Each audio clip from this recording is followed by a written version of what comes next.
Inikah bukti Jokowi pro-Cina?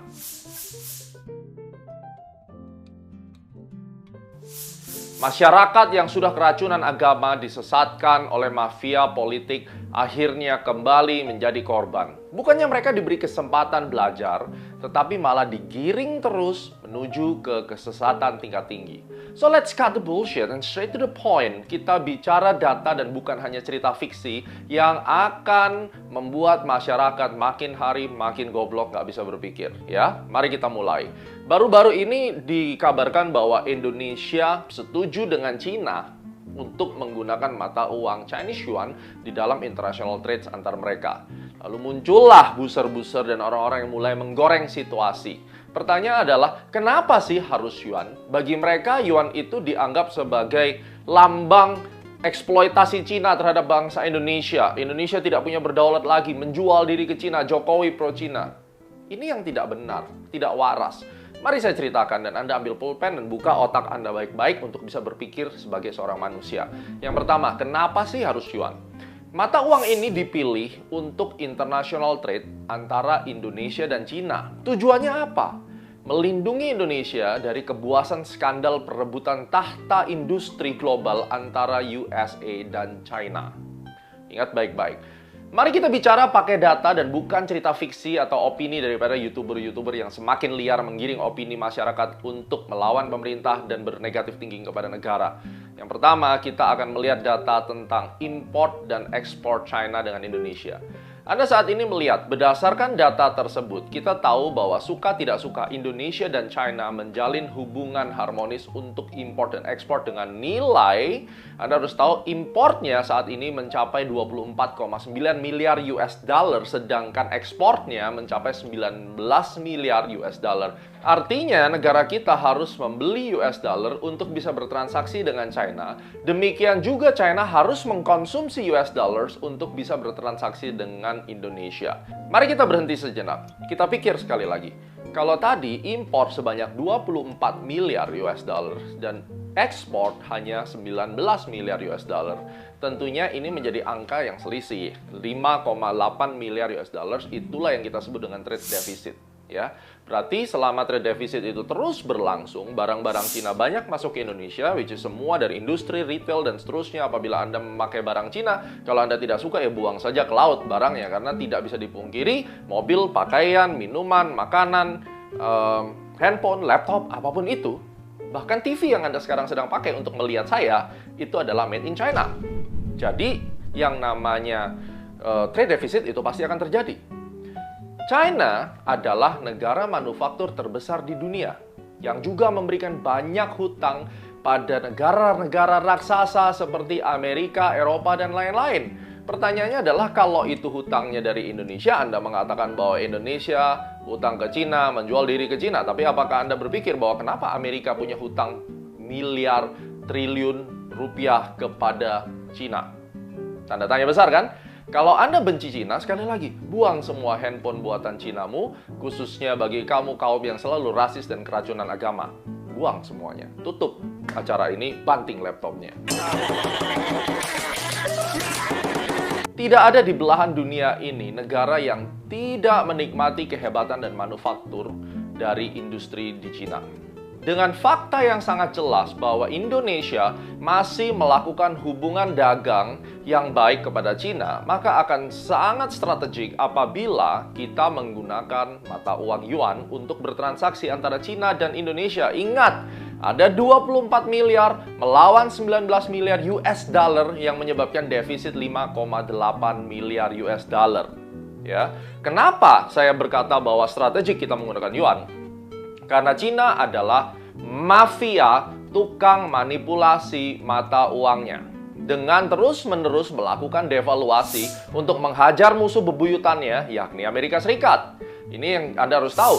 Kalau devaluasi dilakukan secara keseluruhan, mata uang regional di Asia pun akan ikut melemah, maka Indonesia akan terkena dampak masif pelemahan terhadap US dollar.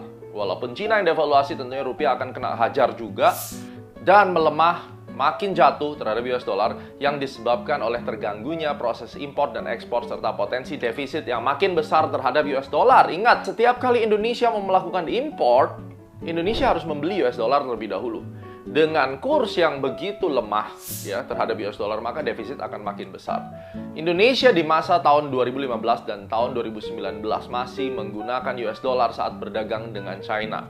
Ketika pada saat itu terjadi devaluasi, perang dagang, dan Indonesia makin hancur defisitnya dan rupiah makin melemah. Luar biasa kan? Kalau Anda lihat, bagaimana dengan sekarang? Bagi saya ini seperti strategi hedging di tengah ketidakpastian Cold War antara USA dan China. Dari trade war akhirnya menjadi Cold War. Dengan bertransaksi menggunakan Chinese Yuan, maka apabila China sekali lagi melakukan gelombang devaluasi, seharusnya dampak pelemahan rupiah dari regional tidak akan terlalu besar karena kita tidak membeli US dollar untuk bertransaksi secara reguler ya terhadap China. Jika dilihat dari potensi current account deficit, ini akan sangat strategik. Artinya, jumlah import terhadap China secara quantity tidak lagi membuat rupiah harus merana karena pelemahan rupiah terhadap US dollar. Sampai sini ngerti nggak? Buktinya apa? Coba kita lihat grafik di layar Anda. Chinese Yuan terhadap Indonesia rupiah sejak 2015. Ini adalah monthly chart yang Anda lihat, di mana satu candlestick merepresentasi satu bulan. Hingga hari ini, sejak tahun 2015, hubungan dua mata uang ini cukup stabil dan cenderung sideways dibandingkan US dollar rupiah. Anda lihat lagi chartnya, yang sejak tahun 2015 sampai sekarang grafiknya 45 derajat menghadap ke atas, yang artinya bullish. Berarti rupiah melemah terus terhadap US dollar. So, dengan fakta ini, menurut kamu, Jokowi itu sebenarnya pro Cina, budaknya Cina, atau justru cerdik mengambil keputusan terbaik buat Indonesia, nyelip di antara pertikaian Cold War USA dengan China dengan cara melakukan hedging seperti ini, yang ternyata juga dilakukan negara-negara lain seperti Turki, India, Rusia, Iran yang jelas memiliki hubungan international trade dengan China. Silakan komen di bawah, Jokowi pro China atau pro Indonesia? Ya. Yang kedua, saya kasih bocoran dikit ya. Jauh sebelum semua orang membahas tentang COVID, konspirasi, lain-lain, di YouTube sudah merajalela. Saya sudah menyapa Anda dengan video Big Restart Part 1 tahun 2017. Ya, tahun 2017.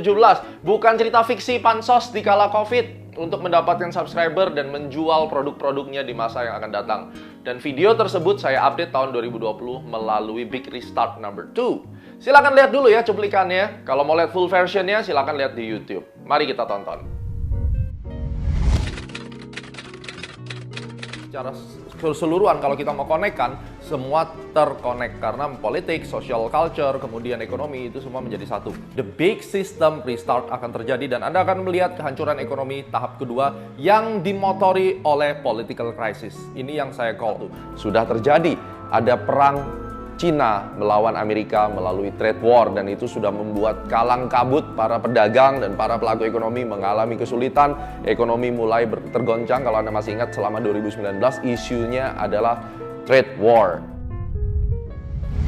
Inti dari semua kegaduhan pandemik itu, kalau saya benar dan masih inline dengan arah berpikir saya sejak tahun 2017, adalah pertempuran USA melawan China. Inilah perang dunia ketiga yang saat ini sedang terjadi. Anda tidak akan berharap perang dunia ketiga tembak-tembakan nuklir, no way. Trade war menjadi Cold War, kemudian munculnya pandemik yang diberi nama sebagai COVID-19. Sebenarnya apa yang ditempurkan? Catat baik-baik. Yang menjadi bahan pertempuran adalah the Made in China 2025. Di tahun 2025, China itu berencana untuk membuat Made in China menjadi global technology manufacturer yang high-end terhadap seluruh dunia, harus mengkonsumsi barang-barang daripada China. Ya, dan ini diperjelas lagi globalisasi industri di China tahun 2035. Ini adalah cikal bakal munculnya semua usaha Amerika untuk membatasi gerak-gerik China hingga keluarlah COVID-19 yang disebut sebagai China virus oleh Trump yang diprotes banyak orang. Video Big Restart kedua tahun 2020, sebelum semua menyadari, saya sudah sebutkan bahwa sebenarnya COVID-19 sudah ada vaksinnya. Waktu itu baru pandemi outbreak. Dan ini adalah dugaan saya virus buatan. Baru deh setelah itu video saya di-quote dan banyak orang yang membuat video serupa menjadi pansos dari COVID-19. Nah, nih lihat dulu potongan videonya. Saya percaya bahwa sebenarnya vaksinnya sudah terdeteksi karena ini merupakan sebuah senjata biologi yang saya percaya ini merupakan biologi weapon yang dibocorkan. Tentu mereka juga sudah punya antidotnya.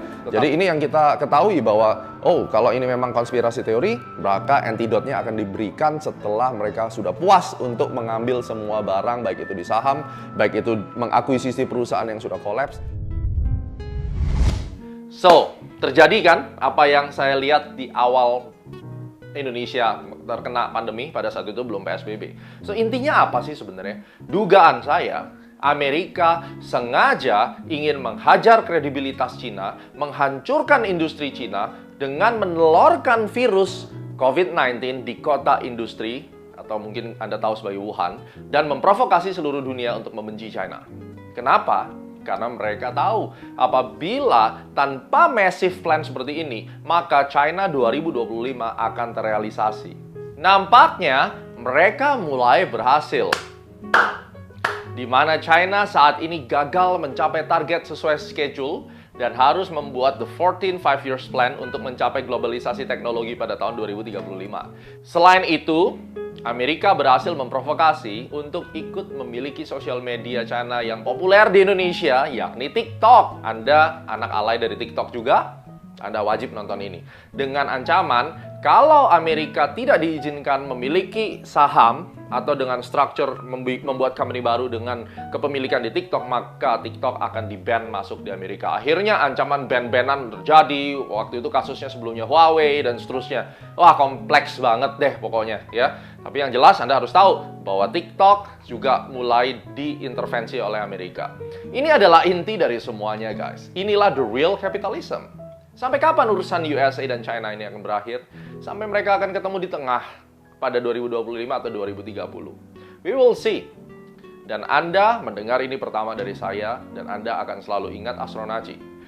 Well, rich people, silakan komen dan bagikan agar teman-teman, orang tua, pacar, istri, kakek, nenek, tetangga bisa lebih sadar bahwa bangsa kita itu baru berusia 100 tahun. Baru seumur jagung dibandingkan dengan USA ataupun China. Be smart dan belajar sebelum menuding Pak Jokowi sebagai Presiden Plonga-Plongo dan Menteri Sri Mulyani sebagai Menteri Dungu. Anda yang dungu. God bless Indonesia. Semoga Anda sukses dan survive dari COVID-19.